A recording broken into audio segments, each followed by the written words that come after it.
오늘은 구원을 위한 다른 이름은 없다라는 제목의 말씀으로 함께 은혜 나누기를 원합니다.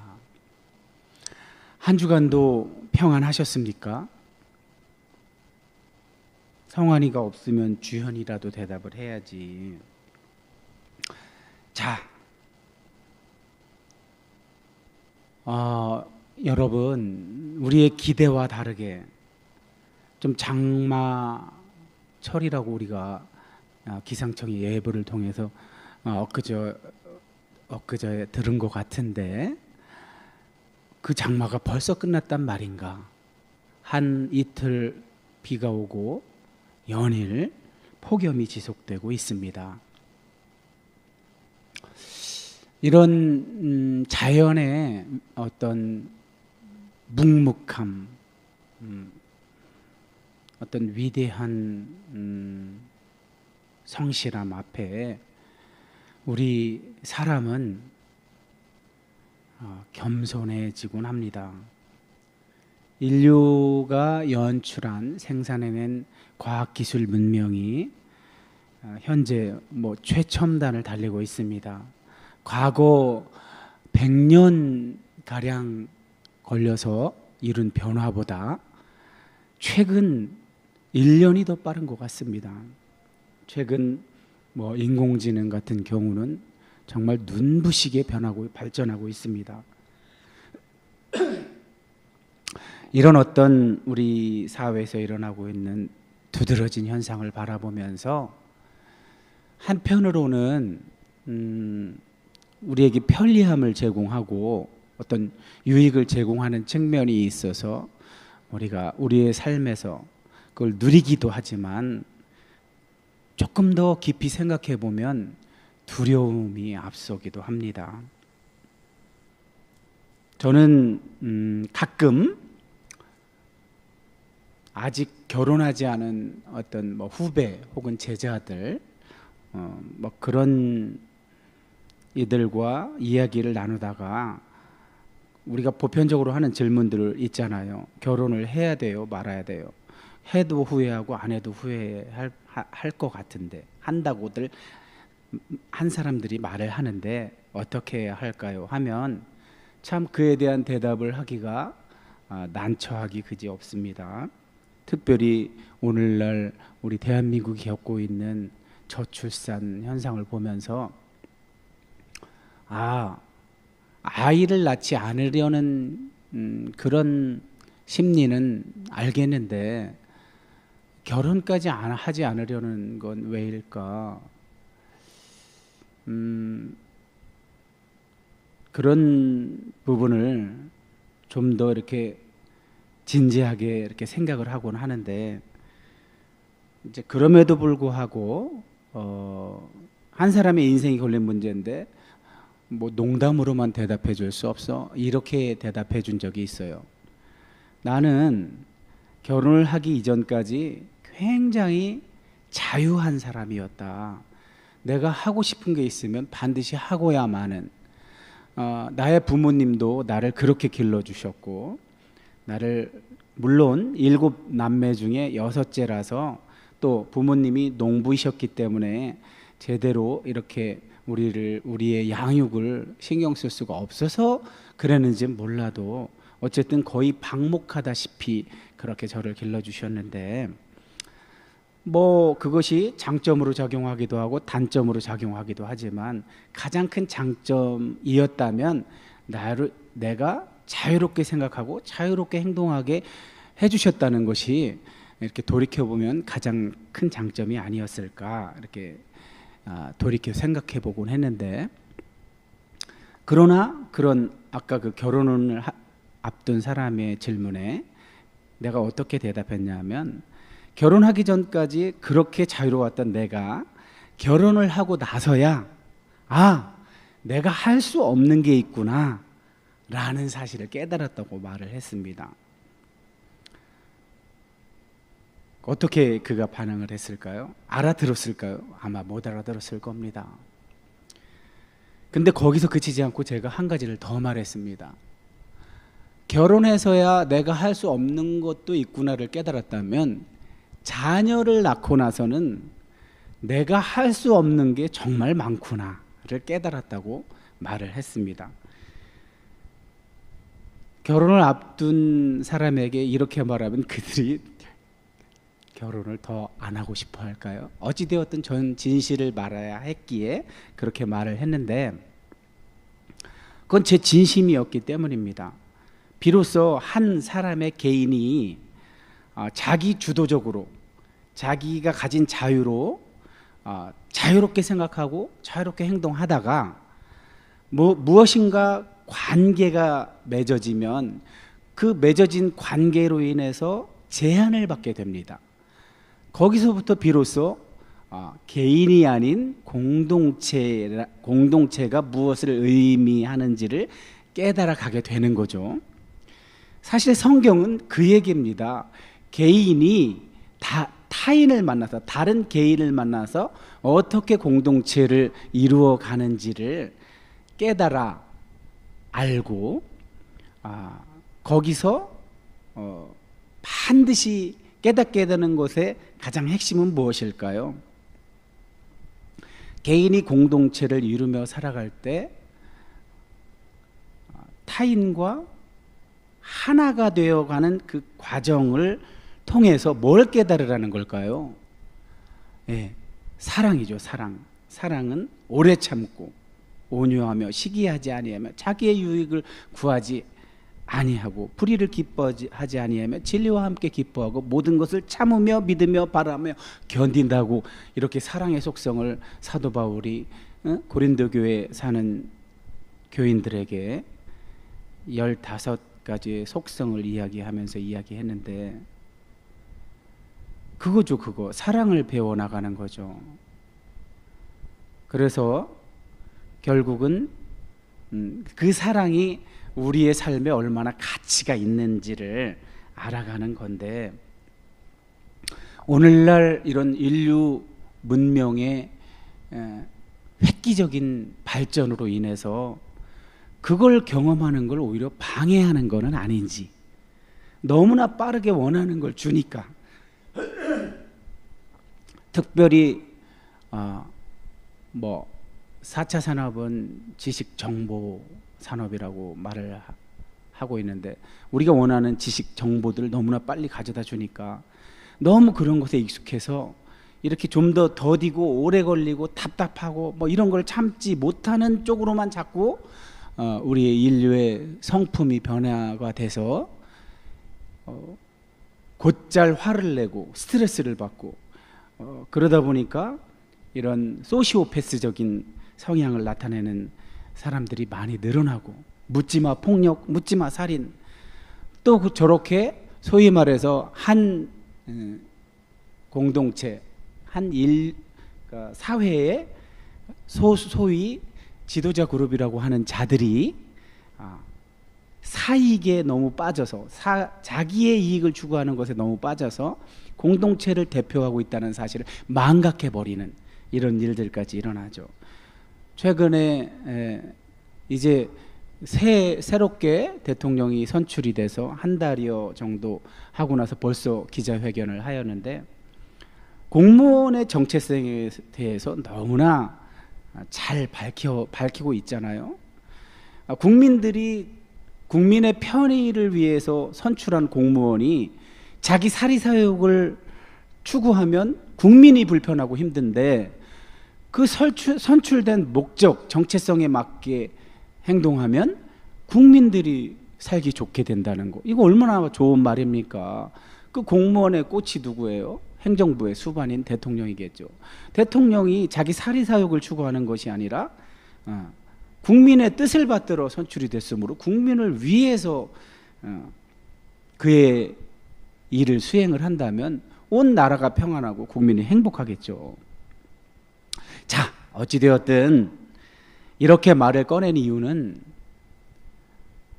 우리가 우리 스스로 가진 실력으로 아까 말씀드렸던 오래 참아내고 사리사욕을 추구하지 않고 공동체의 유익을 위한 공동선을 추구하고 평화를 추구하고 이런 것들을 우리가 가진 실력으로 할 수 있을 줄 알았죠. 근대 사회에서 계몽이 되고 우리가 가진 이성을 합리적으로 사용만 하면 충분히 그럴 수 있을 거라 자신했는데 세계 1, 2차 대전을 겪고 홀로코스트, 히틀러의 유대인 학살 사건들을 겪으면서 또 공산당이 수천만 명을 인명을 살상하는 모습을 보면서 아하, 우리는 한계를 가진 존재구나 라는 것을 새롭게 깨닫게 되었다면 이제는 제발 겸손히 우리의 한계를 인정하고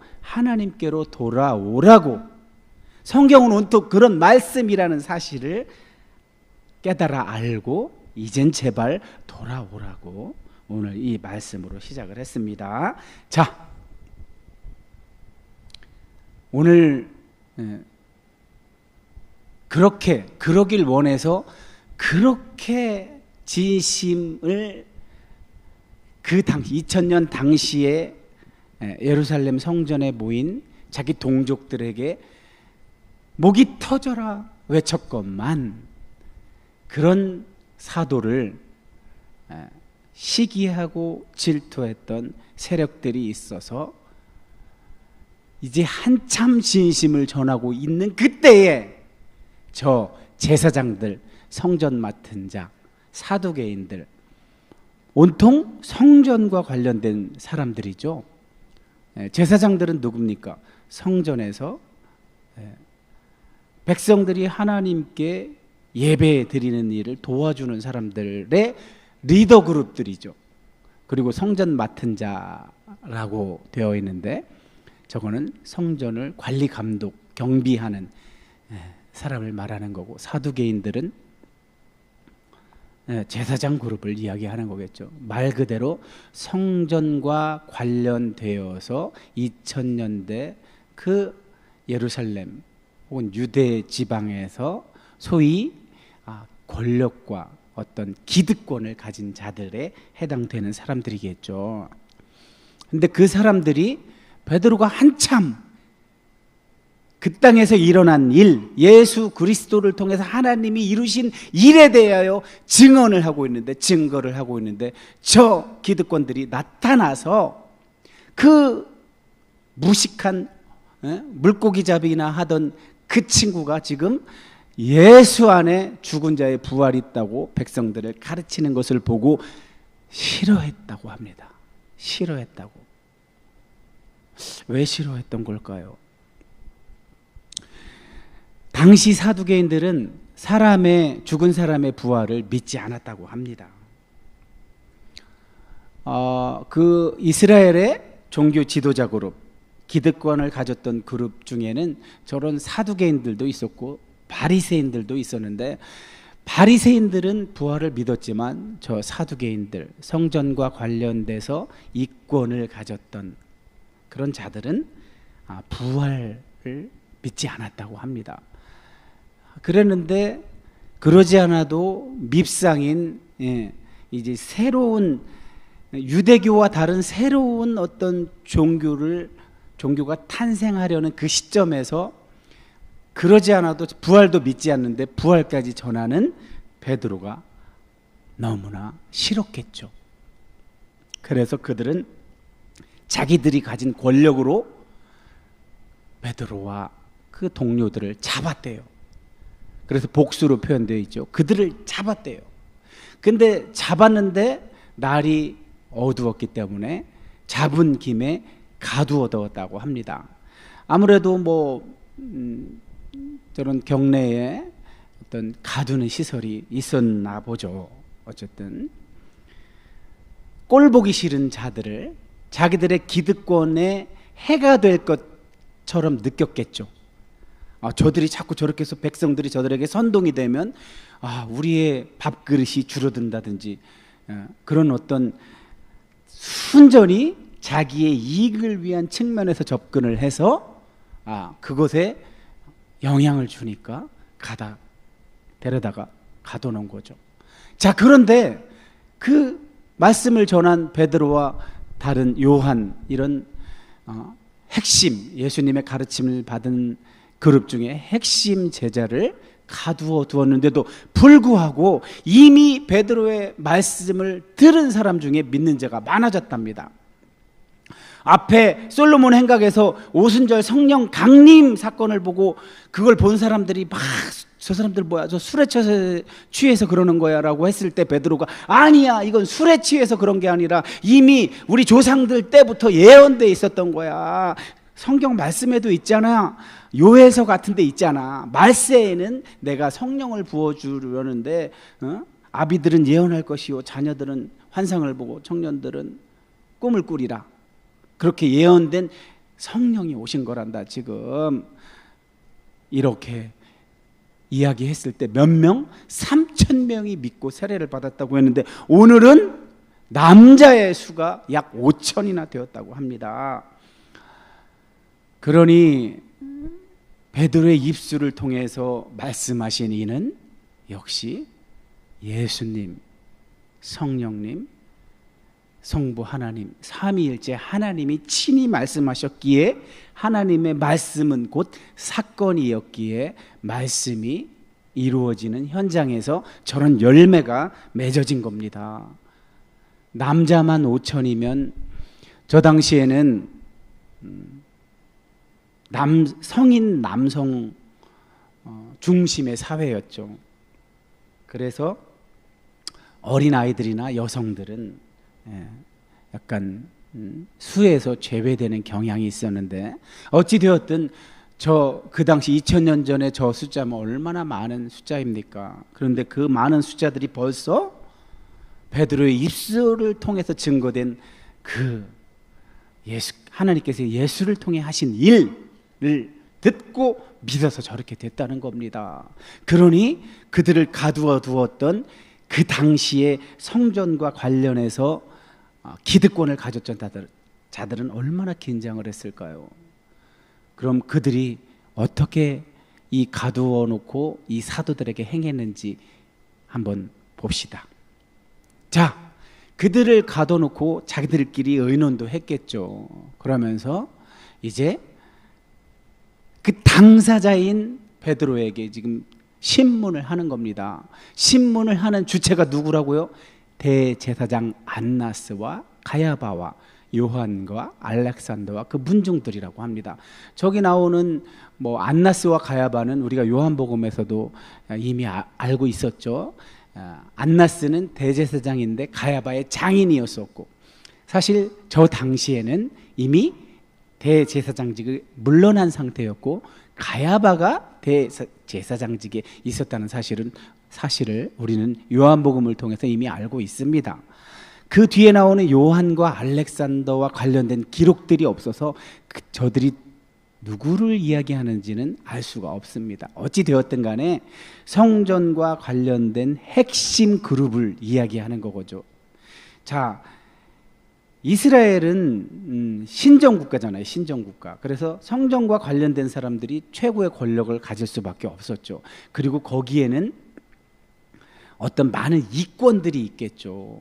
이스라엘의 성인 남자라면 누구나 1년에 3번은 와서 예배를 드려야 했으니 거기에 얼마나 많은 사람이 모였을 것이며, 또 제물을 드리기 위해서 그래서 성전에서 막 물물 교환도 있고 또 성전세도 내야 하고, 이런 여러 가지 돈이, 물질이 있으므로 거기에는 당연히 거기에 따른 이익이 따르겠죠. 그것을 독점했던 세력들이 바로 저 대제사장과 그의 문중들이었던 겁니다. 그래서 그들이 지금 자신들이 가진 권력으로 사도들을 가두어 두고 지금 신문을 하는 겁니다. 너희가 무슨 권세, 도대체 너희한테 무슨 권세가 있어서 누구 이름으로 그렇게 백성들을 선동한 거야? 지금 그렇게 물어보는 겁니다. 무슨 권세와 누구의 이름이라는 것은 너희가 그럴 자격이 있느냐를 지금 물어보고 있는 겁니다. 내가 그런 걸 하라고 누가 자격을 줬어? 대체 우리처럼 너네는 제사장도 아니고. 그렇다고 율법을 전문적으로 가르치는 그 당시에 뭐 율법 학자 혹은 뭐 바리새인들, 서기관, 바리새인 중에 서기관들이 율법 학자였는데 이런 율법을 목숨처럼 지키라고 강요했던 그 바리새인들도 아니고, 그 바리새인 중에서 율법에 아주 풍부한 지식을 갖고 있었던 서기관도 아니라면, 율법 학자들도 아니라면 대체 너희가 무슨 권세로 이런 일을 행하느냐? 어찌 보면 저들 입장에선 당연하게 물어볼 수 있는 거죠. 물고기나 잡던 어부 주제에 무슨 권세로 니네가 이걸 가르치고 있느냐, 그 말인 거예요. 그랬더니 베드로가 불과 얼마 전까지만 해도, 예수님 살아계실 때까지만 해도 예수님을 저들이 핍박했잖아요. 그죠? 기득권들이 예수님을 핍박했잖아요.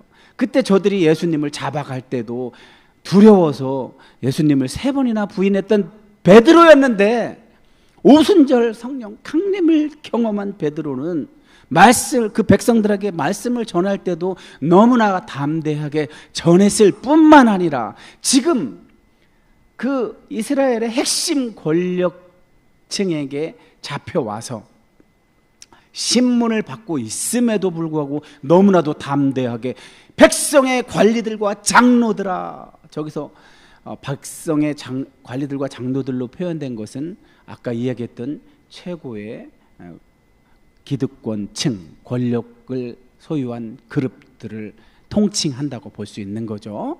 그들에게 지금 베드로가 담대하게, 쫄지 않고 담대하게 이야기합니다. 너희가 만일 내가 성전 미문에서 고쳐줬던 그 병자에게 했던 착한 일, 그 일에 대해서 대체 그 사람이 어떻게 구원을 받았냐고 오늘 우리에게 질문한다면, 베드로가 지금 전국을 찌르는 거죠. 기적이 없었다면 지금 이 백성의 관리들과 장로들이 자기들한테 이렇게 하지도 않겠죠.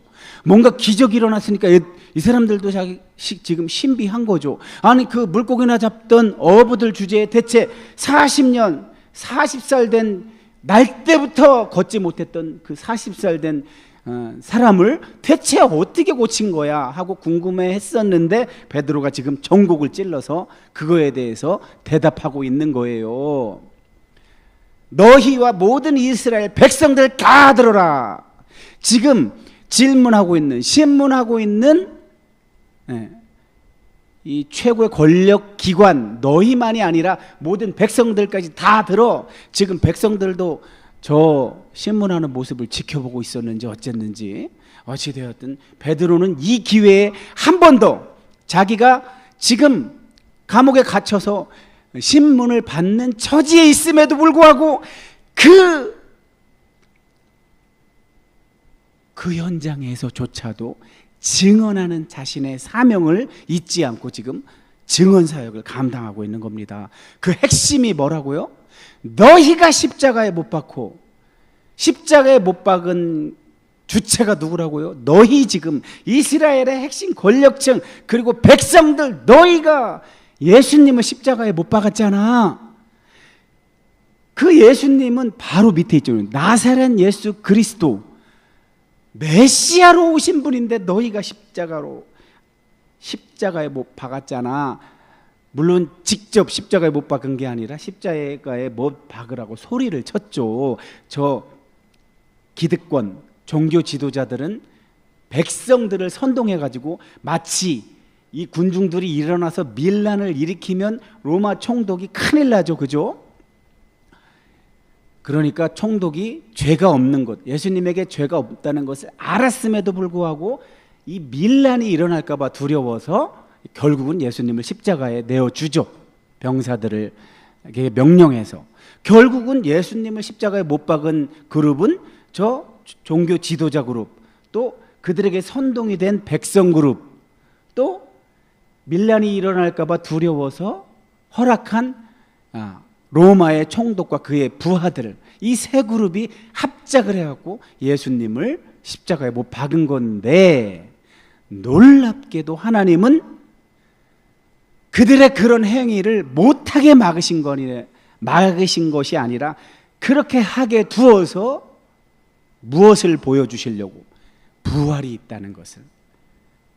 인류의 삶이, 육신을 입은 삶이 이 역사적 시공간에서 죽어서 끝나는 것이 아니라 그들에게 영원의 삶이 있다는 것을 알려주시기 위해서, 그것을 예수님으로 첫 열매를 삼으셔서, 예수님도 육신을 입으셨으니까 그 예수님 첫사람 아담이 하나님의 말씀에 불순종해서 하나님으로부터 단절되는 운명을 가졌다면, 그래서 아담의 후예들이 죽을 수밖에 없는 운명을 가졌었는데, 둘째 아담이신 예수님이 오셔서 자기 백성들에 의해서 십자가에 못 박혔지만 하나님은 그런 그들의 행위를 통해서 죽도록 놔두셨지만 다시 살리셔서 인류가 죽음으로 끝이 아니라 영원한 생명을 인류에게 하나님이 허락하셨다 하는 의미로 예수님을 살리셨는데,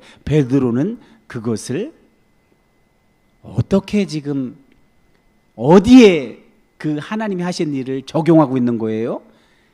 날 때부터 걷지 못했던 사람을 이제 40살이나 돼서 성전 미문에서 동냥이나 도와주십시오 동냥이나 하던 사람, 성전엔 들어가지도 못했던 사람을 고쳐줘서 이제 성전에 들어가게 한 그 사건, 그걸 무엇이 그 사건을 이루었다고 지금 베드로가 이야기하는 거예요? 나사렛 예수 그리스도의 이름이 그렇게 했다는 거예요.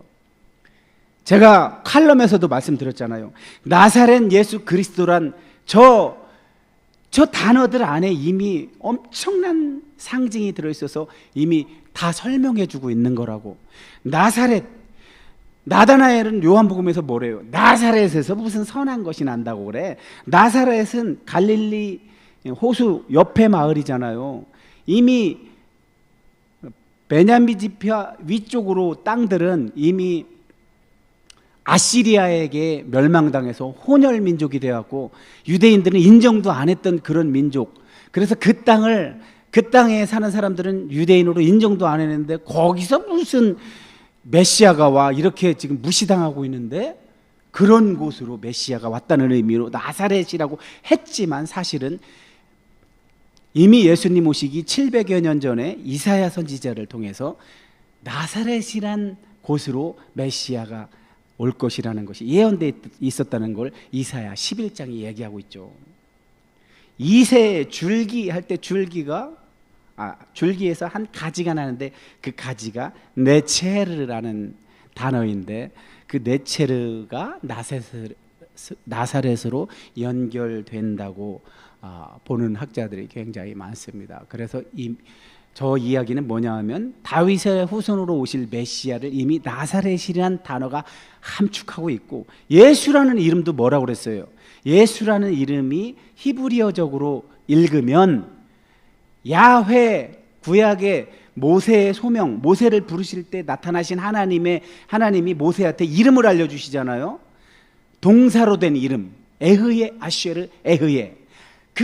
그때 알려주신 그 에흐예에서 나온 야훼, 우리 한글 성경으로는 여호와라는 하나님의 이름이 그 예수라는 이름에 들어있고, 또 야샤라는 히브리어 동사가 그 안에 있어서 여호와께서 구원하신다는 의미가 이미 예수라는 이름 안에 들어있다는 거. 그럼 앞에랑 너무 잘 맞죠.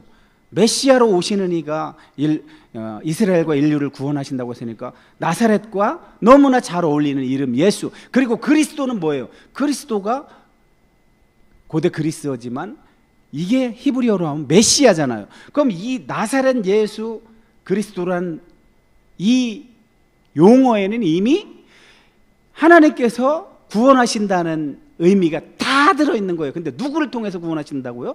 다윗의 후손으로 오는 메시아를 통해서 구원하실 건데, 그게 곧 누구라고? 예수라고. 이 이름 나사렛 예수 그리스도만 갖고도, 저 이름만으로 베드로가 저 이름으로 구원을 한다, 그 날 때부터 걷지 못했던 사람을 낫게 했다는 것도 결국은 저 이름이 했다는 의미가 뭐라고요? 여호와께서 구원하신다는 이름으로 오신 예수, 그가 메시아란 얘기, 그가 구원했다는 얘기를 베드로가 하고 있는 거죠. 이건 이미 칼럼을 통해서 반복적으로 여러분한테 제가 알려드렸으니까 이 정도면 여러분이 기억을 하셔야 됩니다. 어찌되었든 베드로는 오늘 마지막으로 한 번 더 구약에 있던 예언자를 통해서 혹은 시편 기자들을 통해서 예언되었던 하나님의 말씀을 인용합니다. 이 예수는 너희 건축자들의 버린 돌로서 집 모퉁이의 머릿돌이 되었느니라. 말로 들으면 어렵죠. 그림으로 보면 저렇게, 자,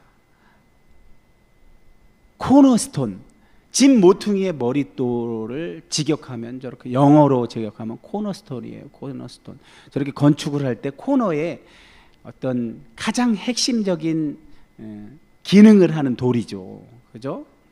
그러니까 결국 저 말은 뭐예요?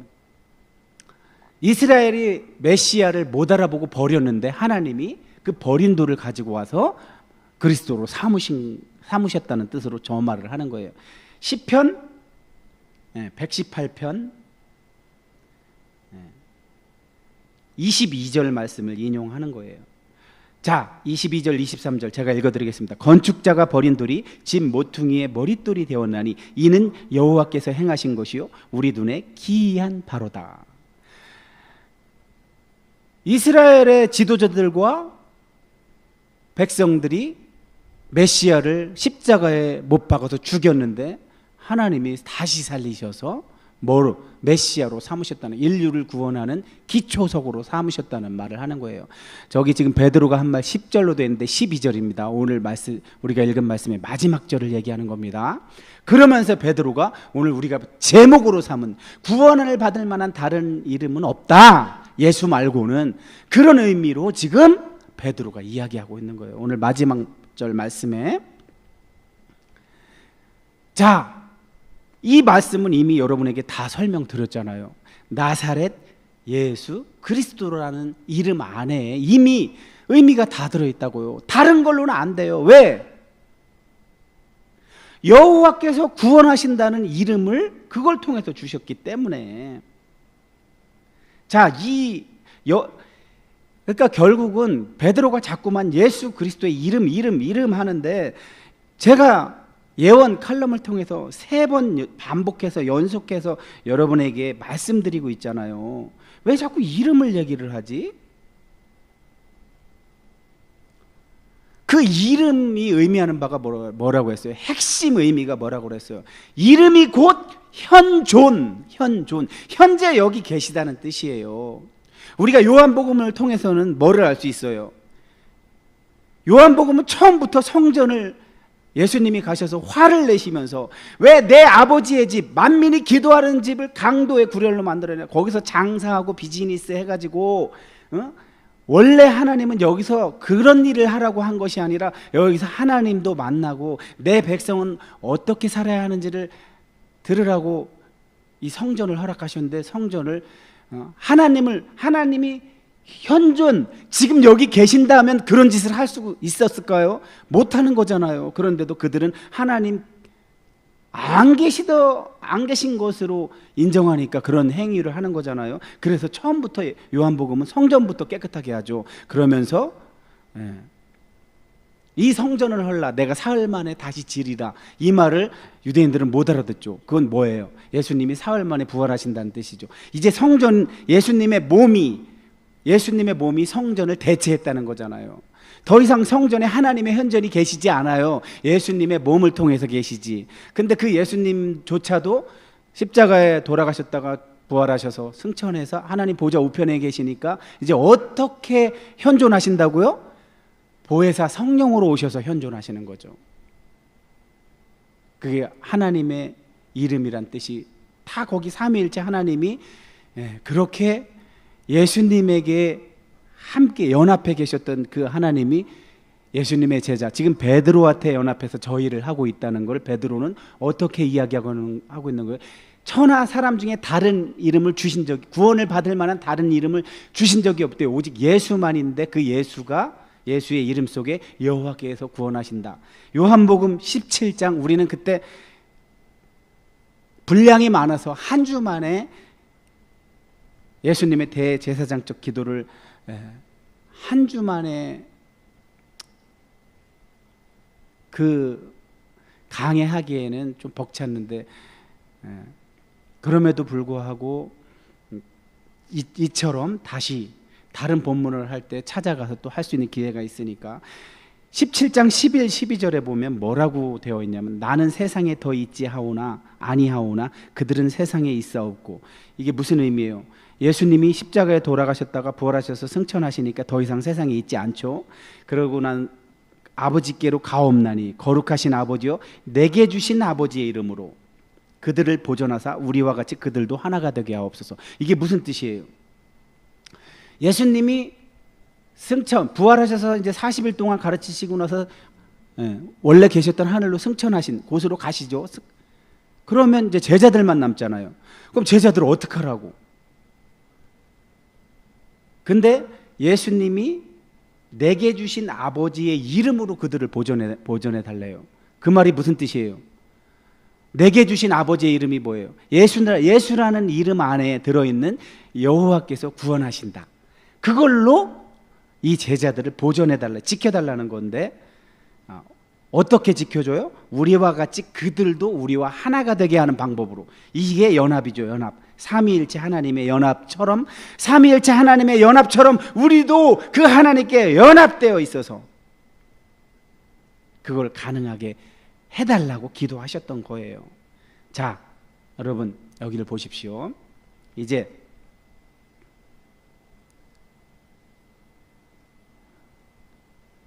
그 당시에 종교 권력을 가졌던 핵심 기득권 세력들이 막 기적이 일어나고 사도들을 통해서 이런 모습을 보면서 얼마나 긴장했을까요? 오늘날 우리 교회도 이런 일 좀 왜 안 일어나고 좀 더 일어나야 하지 않을까요? 믿음의 도움을 주기 위해서. 근데 오늘날엔 더 이상 안 일어나요. 아니, 기적만 안 일어나는 게 아니라 하나님의 말씀이 사건화되는 일도 안 일어나요. 물론 제 눈으로 다 확인할 수 없어서 이렇게 말을 할 수도 있어요. 일어나는 곳도 있겠죠. 소수의 어떤 초기 교회처럼 초기 교회 때 사도들을 통해서 일어났던 일들이 지금 일어나는 곳들도 있겠죠. 제가 보지 못해서 이런 말을 하는 건지 몰라도 너무나 지금 기독교 혹은 교회가 신뢰를 잃어버리고 손가락질 당하는 지경에 있어서 자꾸만 이렇게 없다고 표현을 하게 되는데, 중요한 건 저렇게 신문을 받는 자리, 감옥에 갇혀서 신문을 받는 자리에서도 담대하게 쫄지 않고 당당하게 예수의 이름에 들어있는 하나님의 살아계심 그리고 구원하심, 그거를 전했던 베드로처럼 오늘 우리에게도 하나님께서 원하시는 바가 있습니다. 그건 뭐냐 하면, 우리가 가진 입술로 담대하게 예수께서 하라고 하신 그 일을 하게 되면, 볼지어다 세상 끝날까지 내가 너희와 항상 함께 있으리라. 이게 임마누엘이잖아요. 임마누엘의 약속. 하나님이 우리와 함께 하신다. 근데 그 하나님이 왜 함께 하셔요? 예수의 이름에 들어있는 여호와께서 구원하시려고. 이 구원은 죽어서 가는 천국만 이야기하는 것이 아니라 이 역사적 시공간, 사탄이 지배하는 이 세상 인류를 아주 욕심을 그 안에 집어넣어서 사탄이 원하는 방식으로 인류를 몰아가는 그런 사탄의 전략을 이겨내고, 그 사탄이 아니라 여호와께서 구원하신다는 그 믿음을 가지고 우리도 저 기득권층의 종교 권력자들에게 겁먹지 않고 담대하게 하나님 나라 증언 사역을 감당했던 베드로처럼 오늘 우리도 어떤 강한 자가 우리를 압박하고 협박하고 위협해도 두려워하지 말고 담대하게 진실을 전할 때 예수의 이름에 들어있는 그 능력, 여호와께서 구원하신다 하는 그 약속이 하나님의 말씀이 사건화되는 현장을 연출하신다는 그 사실을 믿고 해보라고 이 말씀을 주셨는 줄 우리 보고 알아듣고 해보라는 뜻으로 이 말씀 주신 줄 알기에 한번 해보자고 여러분과 저에게 명령하고 계신 그 예수님의 이름으로 이 말씀을 전했습니다. 기도하겠습니다.